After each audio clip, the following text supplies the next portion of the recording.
Thank you so much, Rebecca, for being here with us tonight. We're all excited to hear what you have to say, and I will turn it over to you to get started.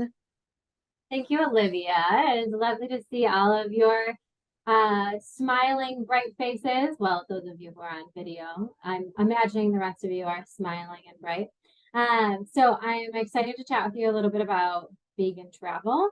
And then at the end, answer any of your questions and concerns and see if I can help you work through those as well. So we'll kind of talk about some of the basic stuff that people fall into traps with traveling as a vegan and how to overcome them. And then some places that are extremely vegan friendly, so you don't have to worry about really anything. So I'm going to share my screen and start this presentation.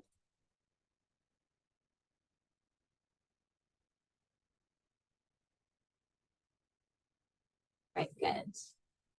Hopefully you all can see that. So let's start with the basics. Is it hard to travel as a vegan? I get this question a ton. And actually, the premise of why I even initially started the blog was I wanted to align my career with my ethics. And so I started looking for a job with a vegan company, but I couldn't find one. And so I thought, all right, I've got to get really creative. What in the world am I going to do?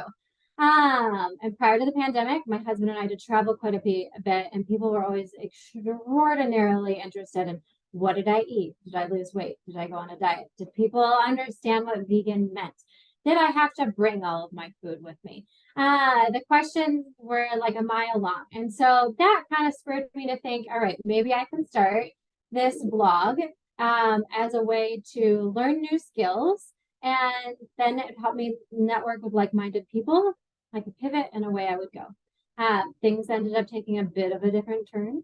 And here I am now running an actual company focused on vegan travel, which is quite interesting. So to get to the question, is it hard to travel as a vegan? In my opinion, no. It just takes a little bit of work and a little bit of flexibility. Every place is going to be a little bit different. And so it's always important to have in your mind what you're getting yourself into and know some of the things and some of the pitfalls that you can fall into before traveling. So what are some of the common pitfalls that people run into, especially vegans when they're traveling? The first that I see is not doing any research and making assumptions that a place is just going to be friendly, or a hotel will of course have breakfast options and I don't have to worry about finding somewhere else in the morning, or why wouldn't the plane automatically have my vegan meal ready for me, kind of things. So we always, like, before you go anywhere, whether it's in the US, abroad, Canada, South America, you need to do some research and, figure out the level of friendliness, the level of understanding that a destination would have before you get yourself into the situation where you're like, oh my gosh, this is not what I expected. Second, having unrealistic expectations and not being flexible. So there are going to be some destinations that you're going to encounter that are going to be more difficult. I was recently in Morocco at the end of September, and thus far, that was one of the more difficult destinations for me. And a lot of it came down to language barriers and also not having a basic understanding of what vegan meant. Vegetarian is well known in the country. And so most people default when you say vegan to vegetarian. And so there has to be a lot of education around it. So there were quite a few times where I had to be really flexible. Things were much more simple than maybe what I would be used to going somewhere. I ate a lot of vegetarian consistently, and a lot of more other vegetable type things. And so I didn't find the opulent meal that you might find in a place like London or New York, or giant donuts and things like that. So I just, I had to be flexible and I had to kind of work with people. And some of that's really a great opportunity for activism that you don't even realize, because you get to help people understand, what does vegan mean? Why are you vegan? Because once people become a little more comfortable with this, like if you're working with a guide or traveling with a group, they might ask you more questions if they feel like they can.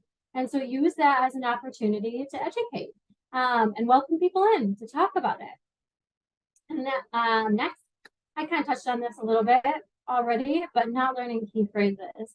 Some languages are obviously a lot easier than others. I tried to learn a little bit of Arabic before I went to Morocco, and that was a bit of a struggle.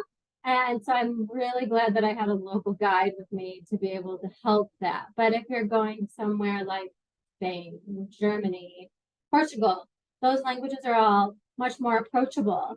And actually, if you join my newsletter, I send you, I think, 6 or 7 different language cheat sheets that have really good phrases like, I'm vegan, I don't eat meat, dairy, eggs, etc. What oat milk means, and some other like basic words and things that are just good to know, so that if you're scanning ingredients or you're looking at menus, you can try and find them. By having some kind of basic language understanding, and that's why these cards are so great. The cards on one side, kind of hard with my screen, say I'm vegan, and it's translated into 52 countries. And so it explains exactly in that language what vegan means. And they were translated by locals, so you don't have to worry about any kind of funky Google translation. And the same with the language sheet that I've created. They were all created by locals as well.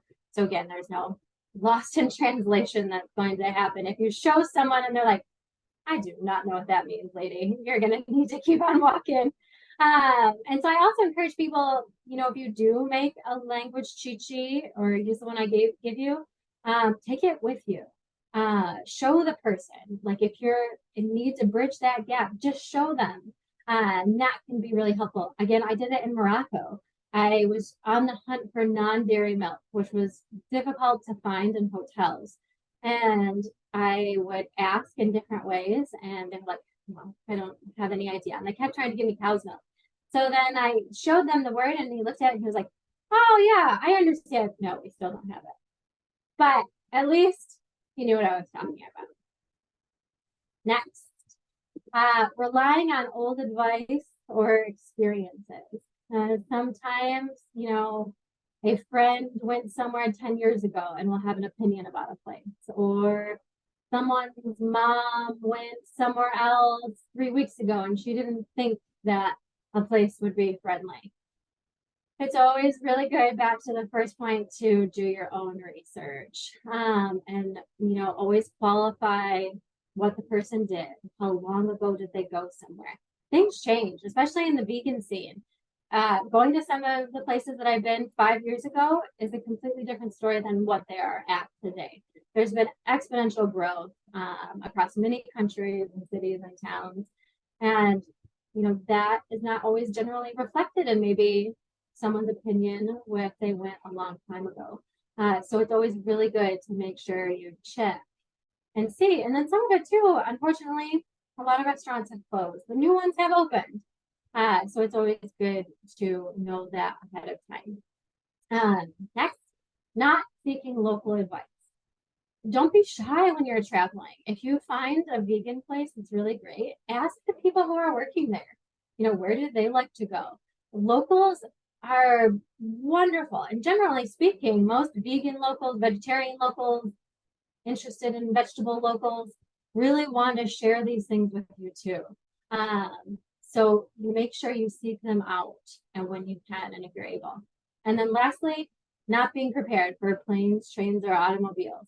Each one has their own kind of different problems that can be associated with them. With planes, you always have to remember to request your meal ahead of time. Planes, for any of the things that they deem special, like vegan, gluten-free, are added onto the plane. They're not part of like a standard option, at least not yet. So you have to make sure to order that. But there's a little asterisk with that too.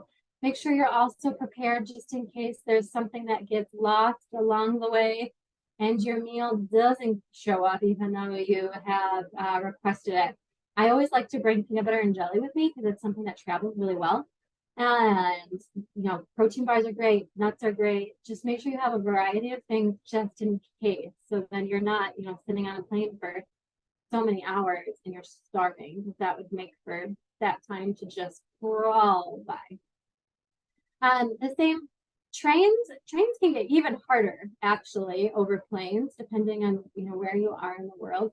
So I definitely always suggest that you bring food with you. I know here in the US, if you're traveling on Amtrak, some of them have had a black bean burger. And I was told that it is vegan, but I would double check that just to make sure. But I don't know that it's always a consistent offering. And abroad, I actually have never eaten on any of those trains because it's just been like snacks and things like that.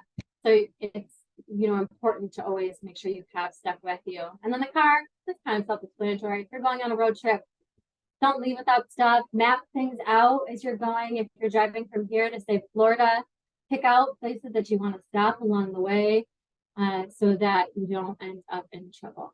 So now that you know some of the common problems that people run into, you might be curious how to fix them so you don't run into them. So, number one, and I was going to say this is my favorite, but I don't know that it's my favorite. They're all kind of my favorite. You need to make a plan and know your priorities. Some of us really want to try all of like the newest products and food and try Michelin star dining and vegan junk food. If that is your priority, make sure you choose a destination that has all of those things. Like I would never suggest that someone go to Morocco if you're a giant foodie. That might get a little more difficult. You might be a little bit disappointed. If you're really big into adventure and you just want to make sure you eat, then I mean, there's honestly nowhere really in the world that is going to be super problematic for that.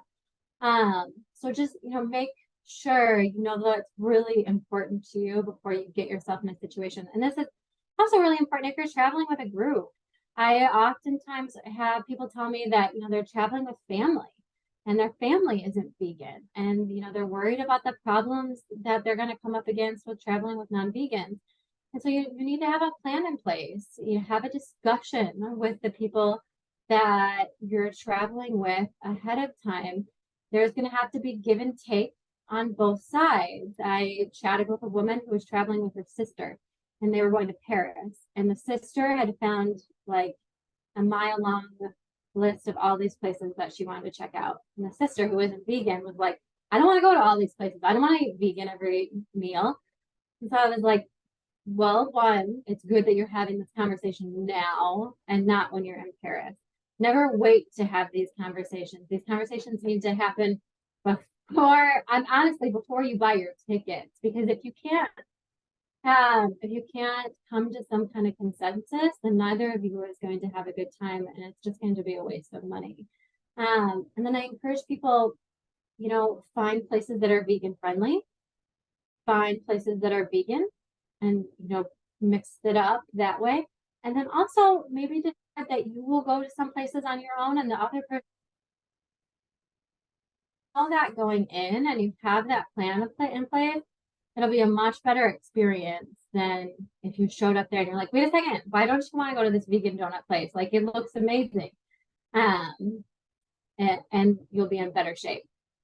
Second, use Google Maps, but not in the sense of just searching. Google Maps is a great place to stay organized. So once you find all of these places that you want to check out, go into Google Maps and save them. Google Maps has a few different ways to save things. You can save things with a star, a flag, and a pink heart. And so I like to use each to signify different things. I will use the star to save things like train stations, my hotel, the airport, like large things where I need to know when I'm, coming to and from. Hearts I normally reserve for like restaurants, and then the flags I will reserve for sites. And so then I can kind of take a look at my map once I've saved all these things and say, oh, I really want to check out this museum, and around it is, these 4 places. So I could, maybe get breakfast here. Maybe I could get lunch after going to the museum here. And so it can help you visually plan out things in a much better way. And so you can kind of judge distances. It can give you walking directions to it as well, or metro directions if it is further. So it's a really, really, really great way to stay organized. And another thing too, make sure you download it before you do take off, just in case, you get into an area where you don't have a strong signal. So at least you're still able to access the map even offline. And it can be extremely helpful. And some of the guides that I've created, I've been starting to create maps to put in them. But the only issue with the created Google Maps is they don't necessarily overlay well onto your Google map. So you can see them and you can kind of plan things around them. But it doesn't put your nice little dot in them, unfortunately, at least not yet. But yes, do not leave home without Google Maps. 3, join local Facebook groups. Just about every city that I've been has had some kind of vegan group. Vegan Portland, vegan Seattle, vegan New York City, London, the list goes on and on. And so these groups, just like our Vegan Detroit group, are talking about new products that they've seen in supermarkets. They're talking about new shops and stores opening, restaurants that are opening or closing, really cool things that they've found at restaurants. And so these are really great ways sometimes to find things that you don't necessarily are able to find Googling. You can also, sometimes what I will do as well, before I go, I'll ask questions in them if I'm looking for something very specific that I'm having trouble finding via Google. I've also, put questions up like, if you only have 24 hours here, where are the absolute most important places for, me to visit? And that can help you narrow it down, because there are some destinations where you go and you're like, oh my gosh, like this is really intimidating, all of these places, where do you even start? And so asking people who have already been there is always a really great way to, kind of help you zone in. 4, consider your accommodations. If it's, really important to you that, you start the day with something very specific, then looking for accommodations that have even a small kitchenette can make a huge difference. Or if you're going somewhere that might be a little bit more difficult, or traveling with a group, having accommodations that have a small kitchen in them can, make a huge difference as well. Sometimes I've seen some accommodations that have like a shared kitchen space in the whole hotel, and that can be enough to get you through too. But again, it kind of goes back to, your priorities, things that are really important to you. And so that is, something to consider. 5, be chatty. So this kind of goes with the local Facebook group, but it's in that local angle. Don't be shy when you're going to places. Chat with people in shops. Chat with people in restaurants if they're open to it. Ask them, where do they like to eat?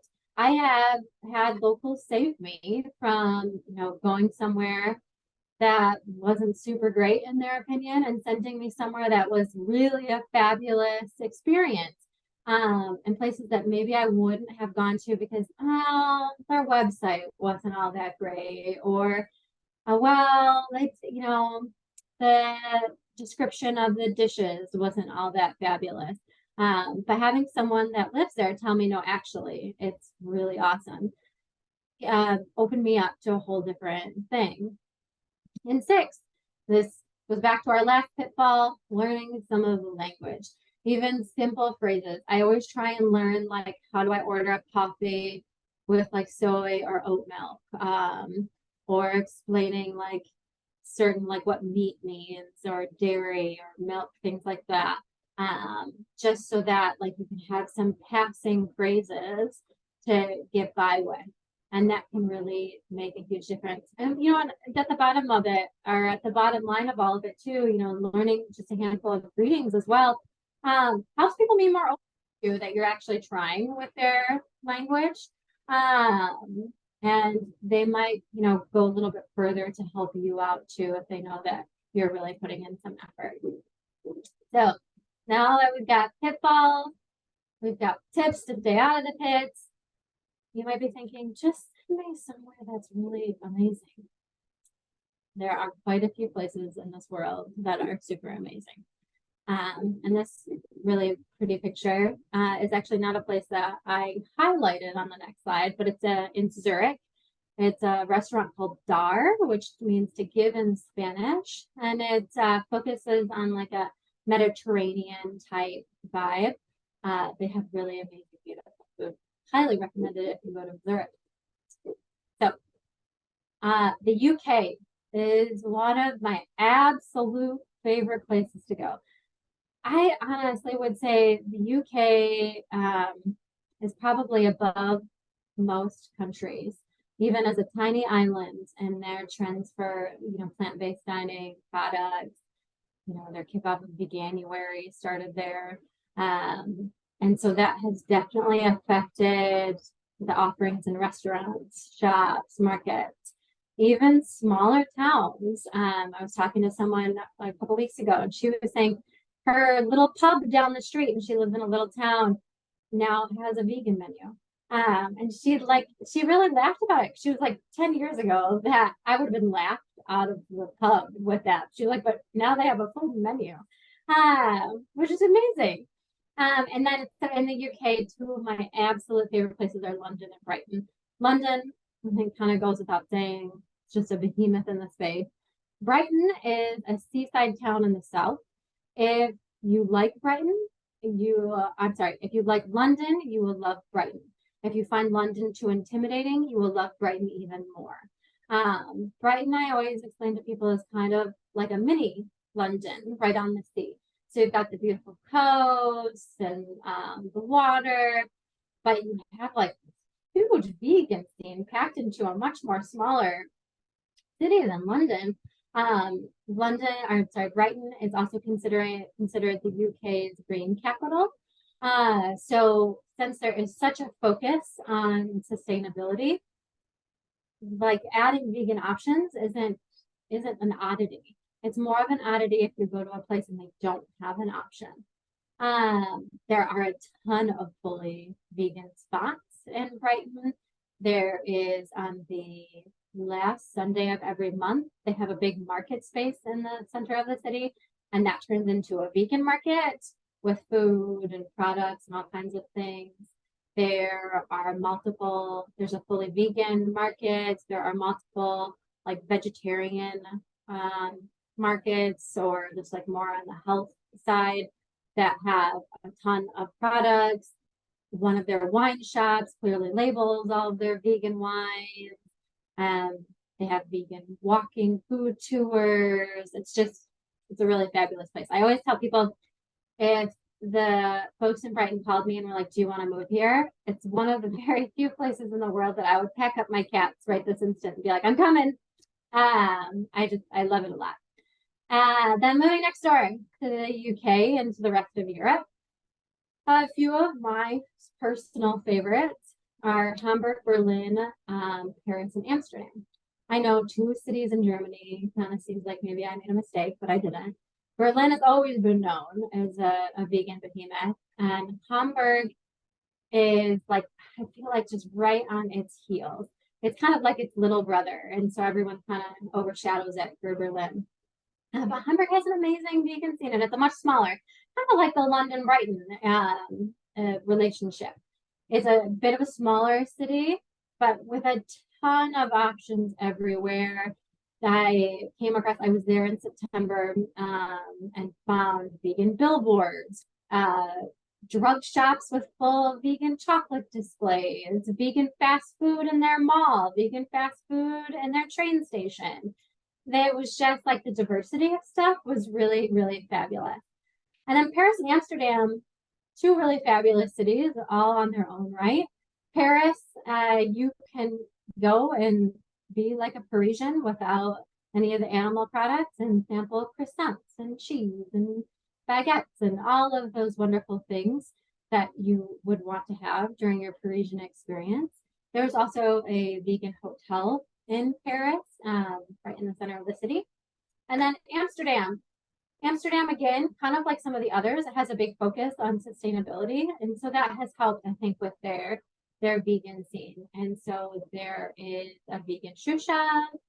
There is a brand or a collection of hotels called the Conscious Hotels, which focus on sustainability. And so they have very vegan friendly cafes in all of their hotels.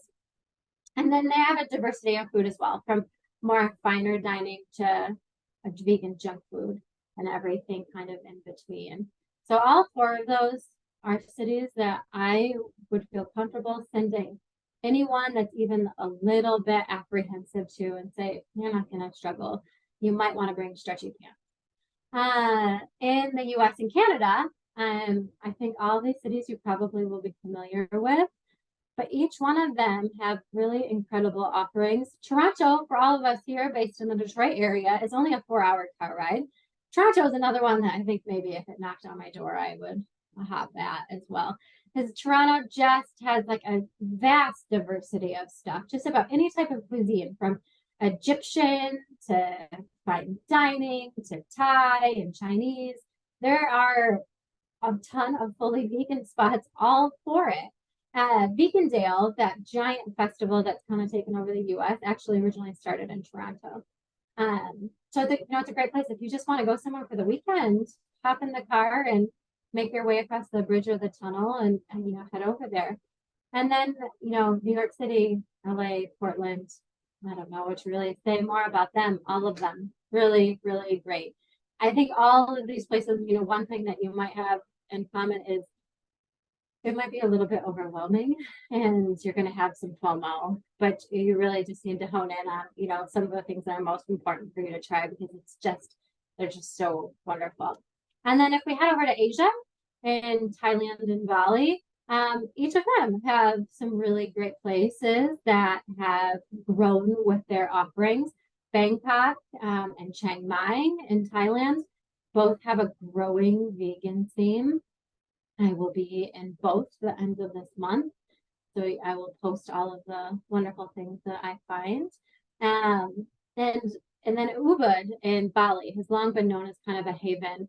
In Bali, there's a bit of more of a focus, just traditionally in food, of focusing a little bit more on not crazy to avoid meat, but Ubud has had a real influx of digital nomads and has a very relaxed visa situation. So there are a lot of foreigners coming in and out of Bali. And so that has also had a big influence on all of the larger cities within Indonesia. And so, all of those places you would have quite a lovely time.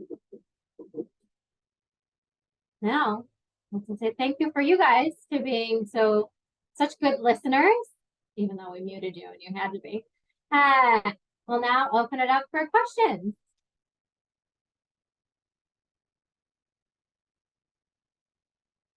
Thanks so much, Rebecca. Yeah. That was wonderful. There is one question so far in the chat from Mike, who is asking questions about food on very long plane rides. If you could touch on that to start. And if anyone else has questions, please feel free to ask them in the chat now. Anything to do with vegan traveling, Rebecca's your expert. So very long. So I am about to embark on a 15-hour flight next week. I understand the concern that might be raised with that. So I'm going to pack with me a couple peanut butter and jelly sandwiches, and then probably some protein bars, nuts, some other like snack type stuff.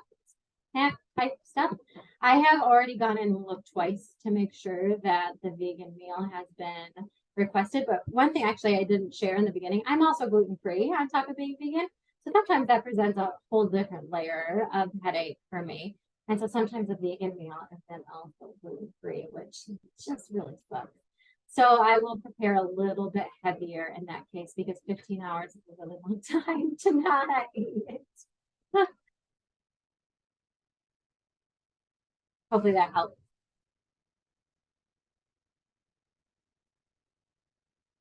Do you have any favorite like packaged vegan snacks that you take for traveling, whether they're car rides or, plane rides, anything that you can tuck in your suitcase or just throw in your car to make sure you're never hungry? Yeah, good question. So there is a brand of tamales. I actually have an article on my site. It's called, what is it? Vegan Travel Snacks. I think very aptly named. And so there's a brand, the brand of the tamales is totally escaping me, but they travel extremely well. They're just in a very small package, and so you can flip them into anything. If you don't mind eating them cold, they can, work really well if you're in a car, playing it or on a train. I have taken those before. And the bar space, I really like the Go Macro bars because they're a bit heartier and they travel well too. Let's see. I think oatmeal is also a really good one. Go Macro makes another oatmeal with some like nuts and seeds and other things into it. So it's not just like really plain um, oatmeal. So it gives you a little bit of jazz. What else? I try and avoid things that could be crumbly. That just would make I've made a huge mess, actually, to be honest. Not it could make a huge mess. And that is never a really fun thing to have to deal with when you're sitting in a small seat.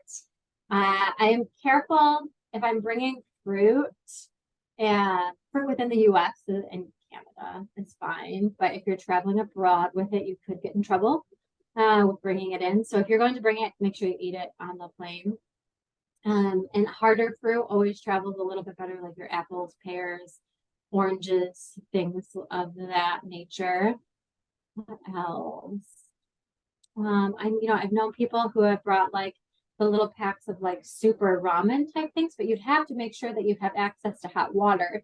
Sometimes on planes that's possible. If you can just get the hot water that they make with tea. So that could really work. And I've seen them at Whole Foods, kind of like the pre-made meals and pouches. And so those are, a lot of people camp with them, but they could also work on a plane as well. Again, like if you don't mind that it's cold.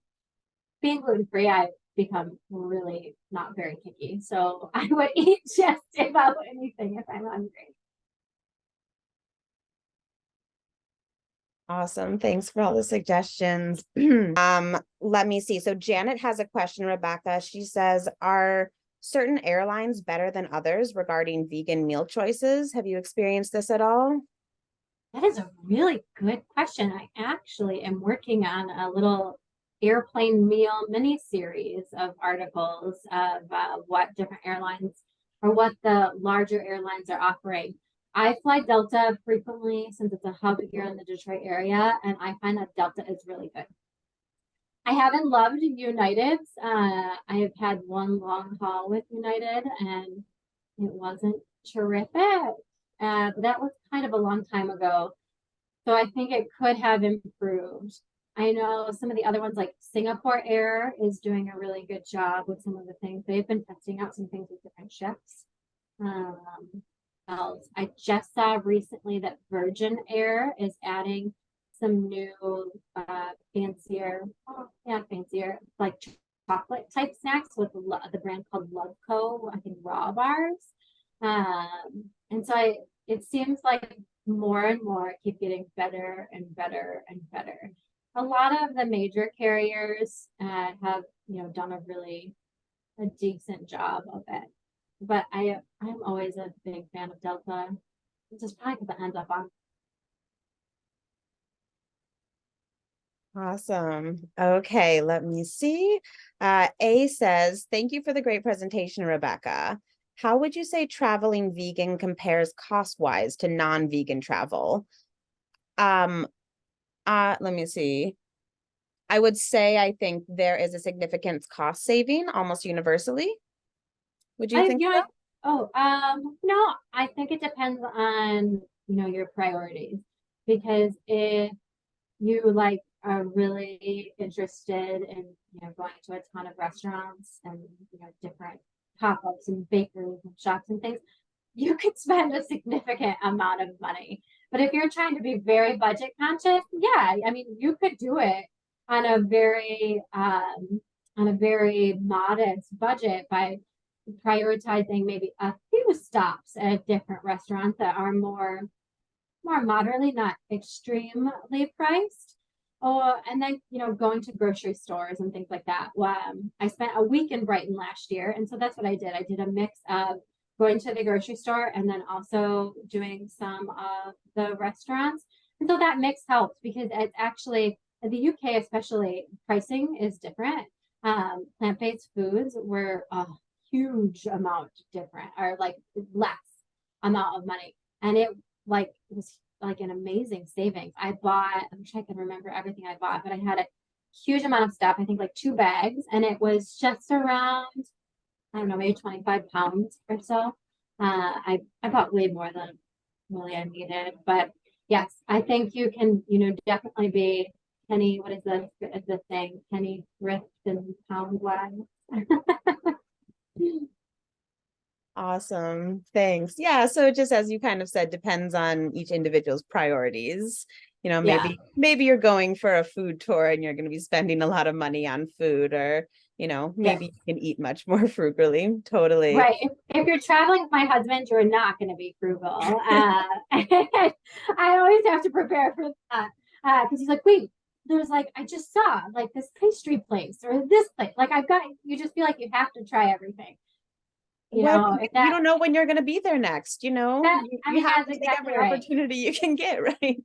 He always says to me, he's like, and we have to support these places. I'm like, okay, fine. Just zip the card. I love it. I love it. It's a good excuse. Why not? Exactly. That's great. Yeah, you're really making me want to go to the UK. I've never really visited, especially Brighton. Wow, I'm so intrigued to go spend some time there now. Yeah, absolutely. And they have the Veg Fest UK is a huge event, like they're huge national kind of organization, and they put on some major events. They do a London event and a Brighton event. There is chat that might be all put into one, and so one like mega event in just Brighton, because the costs in London are kind of getting exorbitant. But they also then do an event in Bristol and I think one other city in the UK. And then they've added like a vegan comedy show and some other like smaller vegan events. So I definitely recommend trying to plan your trip around doing some of the events. And another really large one is the vegan camp out, which is a mega event that takes over like a giant field in the northern part of the country. And I last figure, I don't remember how many people actually like camp in the middle of this field for the weekend, and they have a ton of like food vendors and food trucks that line up and live entertainment and talks and all kinds of things. So when you go, try and hit one of those. Wow, okay. Yeah, Vegan Palooza. I love it. That all sounds Yeah, right, fantastic. exactly. That sounds fantastic. Okay, let me see. So the next question is someone said the tours that you have offered, would you say they are food tours or sightseeing tours featuring vegan food? That's a good question. I would say it is definitely a more of a mix of both. A sightseeing with the added benefit of vegan options. Each destination is, a little bit different with what, we're able to offer. And so, for instance, in Thailand, we'll do like a vegan cooking class and, try and do some local veganized stuff along with it. And like in the larger cities like Bangkok and Shanghai, the food is going to be way more plentiful and diverse than when we go to a smaller town. So then it can get a bit more simple. So I always warn people it will be a mix. Not everything will be like a crazy mega mountain display of, eye-popping delights.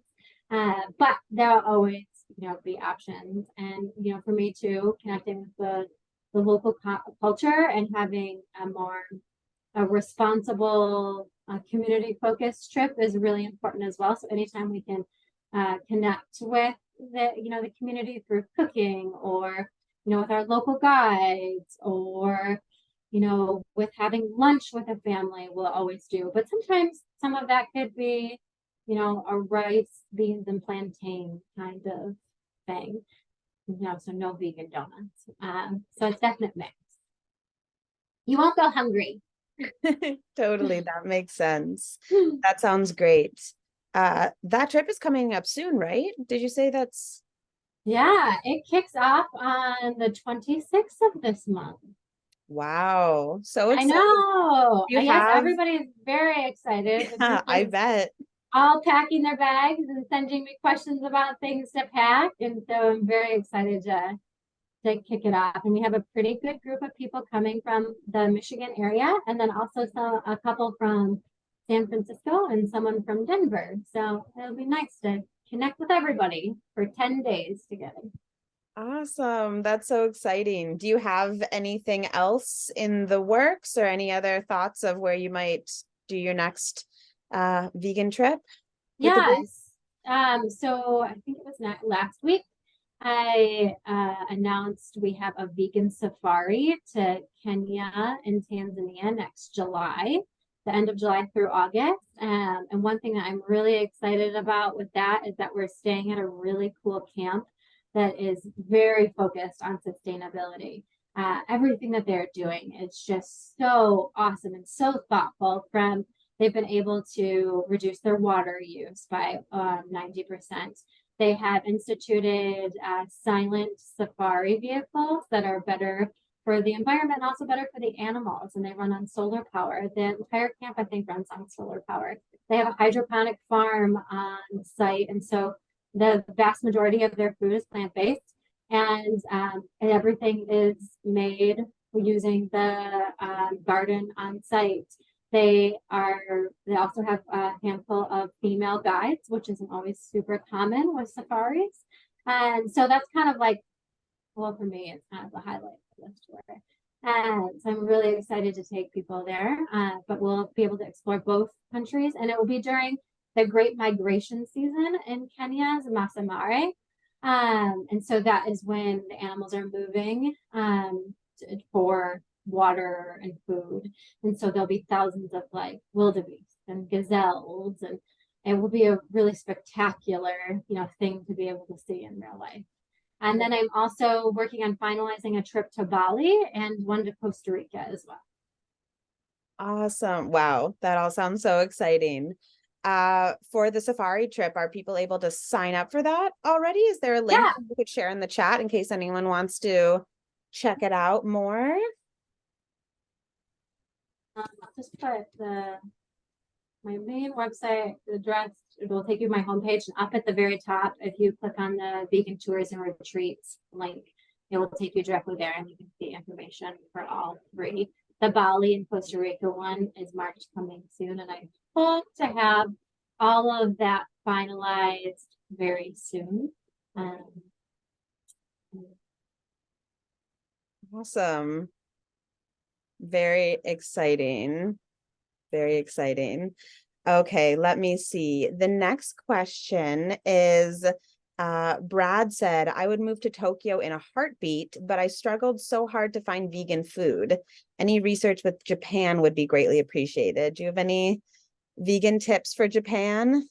I have not been personally yet, but I do follow a couple people, actually one guide, a vegan guide in Japan, and she's posting things all the time of what she is showing people. And so I think actually looking for a food tour might be a really great way to start. A visit to the country, and actually, any country where you're a little bit unsure of. If you can kick off your visit somewhere with a tour like that, then you can try and glean from them all kinds of information. And then, go to some of these places with them as well too. But then afterwards, they can tell you all the other places that you weren't able to, hit with them, and where you should check out, things to look out for. So I would definitely suggest that with Japan. I know another company that I am friends with is World Vegan Travel, and they are actually running 2 vegan Japan trips for next year. I'm not sure if it's going to become an annual thing for them, because both of them, I believe, are sold out now, but they might have some information on their website of things to check out through the itinerary. And if you send me a DM on Instagram, I can try and I'll dig through and see who that Tokyo guide is, and shoot that over to you so you can follow them and schedule a tour with them as well if you do decide to go. Awesome. That's a great trip. That's a great tip. Yeah, I would love to go to Tokyo as well. Yeah, so Brad, hopefully if you have Instagram, or I think Facebook as well, work. If you don't have either, I'm sure you can send Rebecca an email. But she's just at Veggies Abroad, on all of those platforms. Cool. Okay, let me see. The next question is, I'm traveling to Mexico City in a month. I should be fine, but I wonder if you have any suggestions there. Yes, I think it'll be more than fine. There's actually a guide on my site for Mexico City. There is a good diversity of options. I mean, obviously, you can eat tacos until you can't eat tacos anymore. Um, and there is also one or two vegan bakeries. There is a place, the name escapes me at the moment, but if you look at that guide, it is in there. They are famous for pink tacos. Everything is like very colorful. I've stalked them on Instagram for years, and that is a place I think is a can't miss. But Mexico City has really kind of risen as like a foodie town for all kinds of things. And vegan food is not being discounted from that either. So I would not be worried. There's also a very nice hotel. It's in that guide. I want to say it's a Sofitel that has vegan options on all of their dining menus, including breakfast. So if you wanted to make sure that you had options in the morning, that would be a good place to stay. And it's in a really cool old historic building, I think, if I'm remembering the right place. Have fun. Very cool. Yeah. All of these trips you guys have planned sound so awesome. Please let us know how they go. I did just do a quick search on veggiesabroad.com and I believe I found the Mexico City. You did. Thank you. Yeah, so I put that in the chat. So let me see who said that. Jim, please check that out for all of Rebecca's top recommendations. Let me see. Someone said Las Vegas guide soon. I don't know if you Yep. have a guide. Do you have one already or in the Yeah. works? Yep. There's a guide for Las Vegas on there, and there's also an article on breakfast spots as well.